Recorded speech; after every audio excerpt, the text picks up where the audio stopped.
ప్రపంచానికి పాపం సెక్యులరిజం గురించి చెప్పి చెప్పి ఆ సెక్యులరిజం అంటే పరిపాలనలో మత ప్రమేయం ఉండకూడదు, అంతేగాని తనకు మాలిన ధర్మము మిగులు చెడ్డబేరం అన్నటువంటి విషయం మర్చిపోయారు. యూరప్ దేశాలు శరణార్థుల పేరుతో వచ్చినటువంటి వాళ్ళని తీసుకొచ్చి నెత్తిన పెట్టుకుంటే బ్రిటన్ రావణ కాష్టమైంది. అమెరికాలో తరచూ గొడవలు నడుస్తున్నాయి. ప్యారిస్లో ఏం జరిగిందో చూస్తున్నాం. చివరికి ఒలింపిక్స్నే నాశనం చేయాలని చూసి ఇప్పుడు స్పెయిన్ దగ్గరికి ఇది పాకింది. తాజాగా 30 గంటలలో 2 తలకాయలు నరికినటువంటి సంఘటనలు.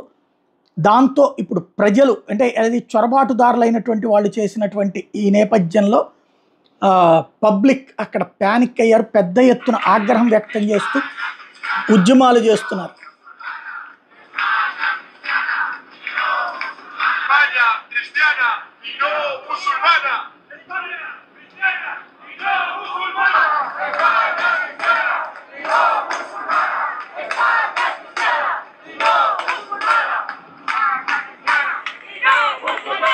స్పెయిన్ మాది చొరబాటుదారులది కాదు, ఆక్రమణదారులది కాదు అంటూ నినదిస్తున్నారు.